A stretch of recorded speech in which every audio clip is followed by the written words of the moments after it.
طلب أكتر من مرة ياخد الجنسية المصرية، مع إننا هاجمناه أول لما جه يشتغل في مصر.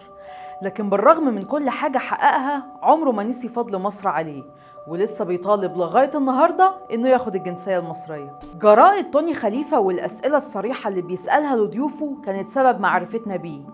في اللي بيعتبر تصرفات توني وسيلة للشهرة السريعة، وفي اللي بيعتبرها قلة ذوق زيادة عن حدها. وطبعا الكلام ده كان دايما يعمل له مشاكل ليه هو وأهله، لدرجة إن ابنه دخل عليه في مرة وقال له: أنا ذنبي إيه إن أنا ابنك؟ لكن بعد ما خلى هيفاء وهبي تعيط ونوال الزغبي تقطعه وغيرهم كتير من خسارة ناس، أكد توني إن لو رجع بيه الزمن ما كانش هيختار الأسلوب ده في الأسئلة. وقال كمان إنه كان بيتدخل في اللي ملوش فيه. ده غير بقى إن السؤال اللي كان ممكن يتسأل بطريقة بسيطة كان بيختار يسأله بطريقة مستفزة.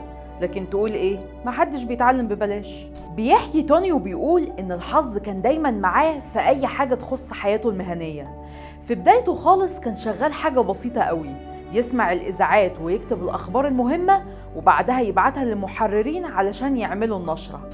وفي يوم طلب إنه ينزل يذيع الأخبار بنفسه، ومن هنا كانت بداية كل حاجة. لغاية ما جت سنة 97 اللي تعتبر نقطة تحول في حياة توني. وقتها اتعرض عليه إنه يقدم برنامج مسابقات على قناة LBC. في الأول توني كان شايف إنه نهى مسيرته المهنية لما قبل العرض ده. أصل مش معقول يعني واحد كان بيقدم أخبار وبيغطي حروب فجأة يروح يلعب ويكلم الناس يقول لهم انتوا كسبتوا غسالة. لكن اللي توني ما كانش يعرفه وقتها إنه بسبب البرنامج ده اتحول لنجم ما يقدرش حتى يمشي لوحده في الشارع. أنطوان رفايل خليفة المشهور بتوني خليفة لبناني أبا عن جد. والده كان جزار وعنده محل، وكان دايما ياخد توني معاه علشان يساعده في الشغل. يعني نقدر نقول إن توني عنده خبرة في الجزارة وكمان أنواع اللحوم. أما والدته فكانت مدرسة فرنساوي وتبقى لبنانية من أصول برازيلية. واللي كتير ما يعرفوش عن توني إنه كان لعيب كرة الطايرة، وكان محترف وعامل بطولات كتير هو وفرقته، لكن ما كانش ليه نصيب يكمل. بيحكي توني وبيقول إنه في يوم كان عنده ماتش مهم جدا وفجأة أغمى عليه من غير أي سبب. الموضوع ده سبب له رعب لدرجة إنه بعد كده بقى بيخاف من الطيارات والأماكن العالية وحاجات تانية كتير، لغاية ما تحولت معاه الفوبيا تمنعه يمارس أي نوع من أنواع الرياضة. أما بالنسبة لطفولته فكانت عادية بس بظروف مختلفة. والدته من ساعة لما توني جه الدنيا وهي عندها ظروف صحية صعبة، ووالده هو اللي كان بيعتني بيها. ده اللي خلى توني يحس إنه ما خدش العطاء اللي كان مستنيه من أهله، بالرغم من إن علاقتهم كانت كويسة جدا، لكن المرض كان شبه مفرق بينهم.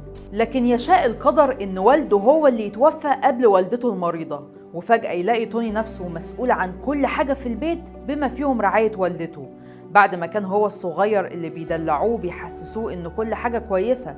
في لحظة الدنيا اتقلبت عليه وبقى مسؤول عن بيت وقرارات.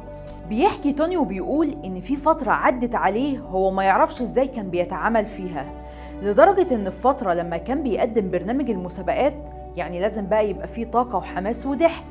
الفترة دي المرض كان اشتد جدا على والدته وما كانش ينفع يسيبها لوحدها، فكان بيضطر يبات معاها في المستشفى وبعدين يصحى يستحمى ويجهز ويروح البرنامج وبعدين يرجع يبات معاها تاني. توني خليفة من البداية كان بيبني مشواره بخطوات بسيطة ومحسوبة كويس جدا، لغاية ما وصل النهاردة إنه يبقى عنده قناة تلفزيونية خاصة بيه.